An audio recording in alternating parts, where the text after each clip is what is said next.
Like share and subscribe कीजिए। Hello, my dear gentlemen and pet lovers. मैं sir doctor M के सक्सेना। मैं अपने अनुभव के आधार पर आपको कुछ मुख्य मुख्य बातें बताना चाहता हूँ। आज का मेरा टॉपिक है रेबीज इन डॉग।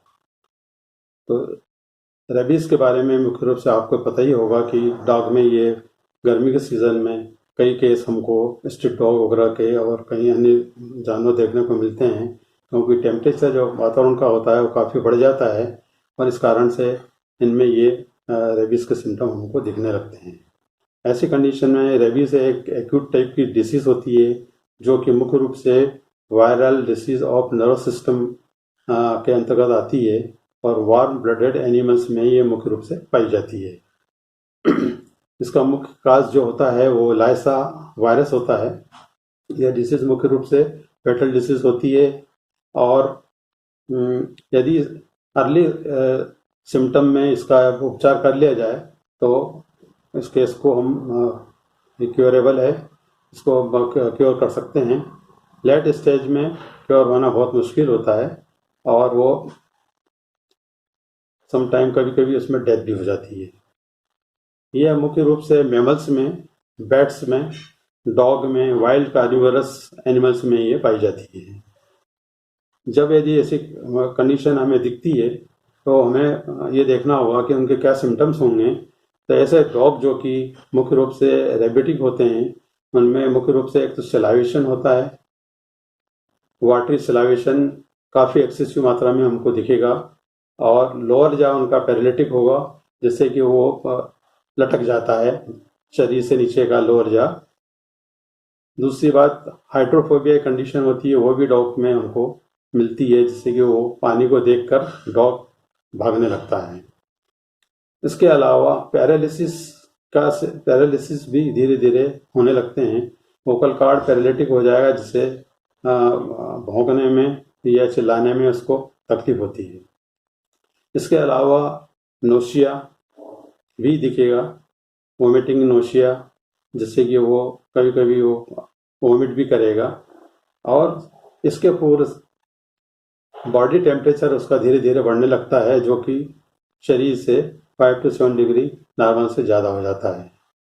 जो कि टेम्परेचर जब बढ़ता है तो टेम्परेचर गर्मी में टेम्परेचर ऐसे ही ज़्यादा होता है और यदि इस कंडीशन में यदि ये होता है रेबिस्टिक तो वो उसका टेम्परेचर बढ़ जाने से ये ज़्यादा एक्साइटमेंट में हो जाता है, एग्रेसिव हो जाता है और रेबिस्टिक के सिम्टम हमें रेबीज के दिखने लगते हैं। इसके अलावा रेबीज को क्योरेबल होता है ये, लेकिन लेट स्टेज में चांसेस इसके बहुत कम हो जाता है। यदि इनको हम देखा जाए, इंक्यूबेशन पीरियड को देखें, इनका इंक्यूबेशन पीरियड होता है जिससे कि सिम्टम्स हमको हम देख सकते हैं। ये फर्स्ट बाइट से लगा के आखिरी अंत जब सिम्टम हमको दिखते हैं उसको हम इंक्यूबेशन पीरियड कहते हैं। ये डॉग में 1 to 1 मंथ के करीब होता है और ये वेरिएशन भी हमको कभी कभी इसमें देखने में मिलते हैं, 1 to 1 ईयर भी हो सकते हैं, क्योंकि साइट ऑफ बाइट का इसका काफ़ी महत्व होता है। जैसे जैसे इनको नर्वस नर्वस डिसीज होने से ये वायरस इसका जो होता है बड़ा क्रॉनिक टाइप के होते हैं और जो कि बहुत डेंजरस भी होता है, जो कि धीरे धीरे ट्रेवल करता हुआ सेंट्रल नर्वस सिस्टम से ब्रेन तक जाता है।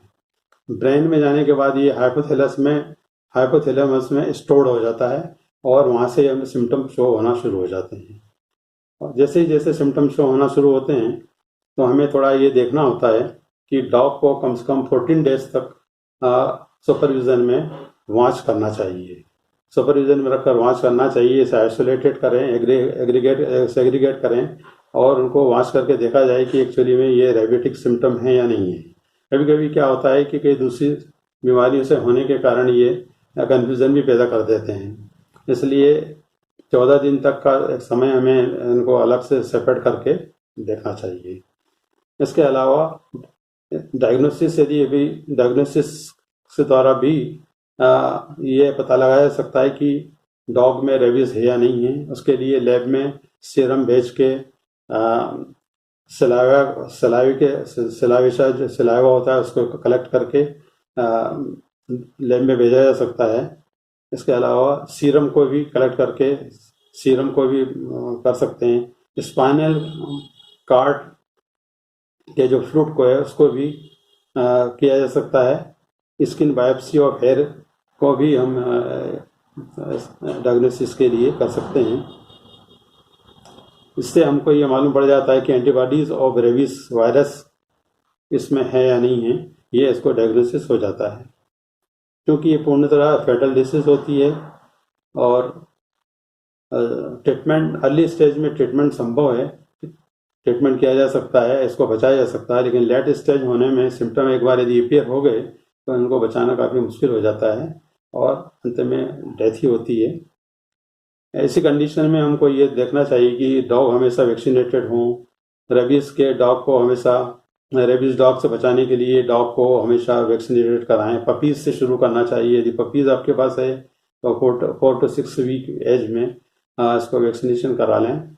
रेबीज़ वैक्सीन होता है, कई तरह के वैक्सीन मार्केट में अवेलेबल हैं। रक्षारेब हैं, रेबीवेक हैं, उनको आप डॉक्टर की सलाह से लगा सकते हैं। उसके बाद बूस्टर डोज 15 से 20 दिन के बाद बूस्टर डोज भी लगाना चाहिए। उसके बाद ईयरली वैक्सीनेशन आप हमेशा करते रहें, जिससे कि रेबीज से इनको बचा सकते हैं। ये मुख्य रूप से स्ट्रिप डॉग में ज़्यादा होता है, जहाँ क्योंकि इनमें ना तो वैक्सीनेशन हो पाता है ना डिवर्मिंग हो पाती है, इसलिए ये सिम्टम इनमें ज़्यादा शो होते हैं। केसेस ज़्यादा इनमें दिखेगा ऐसा माना गया है। प्रिकॉशन के तौर पर ये हम देखें तो गर्मी के सीज़न में क्योंकि इसकी चांसेस ज़्यादा होते हैं, डॉग भी काफ़ी परेशान होता है, एक्साइटेड रहता है, इसलिए उनको हमेशा ठंडी जगहों में रखना चाहिए और कूलर में या फ्रिज में, कूलर फ्रिज के पास या कहीं एसी में रखें, जिससे कि टेम्परेचर उसका जो बॉडी टेम्परेचर से ज़्यादा ना बढ़ पाए।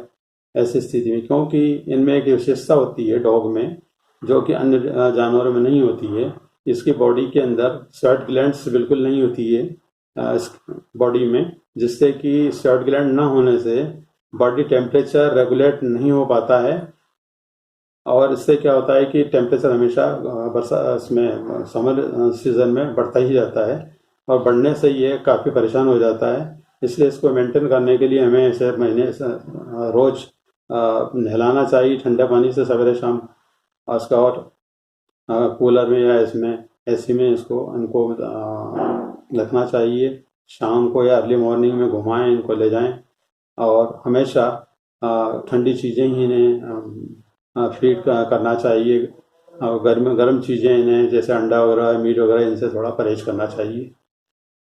आपको इसके बारे में मैंने बताया है, आप निश्चित ही इसका आप भविष्य में अनुसरण करेंगे, जिससे इसको आपको बचाया जा सकता है, डॉग को बचाया जा सकता है। डॉग लवर्स विशेष का ध्यान रखें। ये मेरी वीडियो है। नेक्स्ट वीडियोज़ में फीडिंग के बारे में या मैं वैक्सीनेशन के बारे में बताऊंगा। आप इन्हें लाइक कीजिए और कमेंट्स भी दीजिए मुझे। Thank you.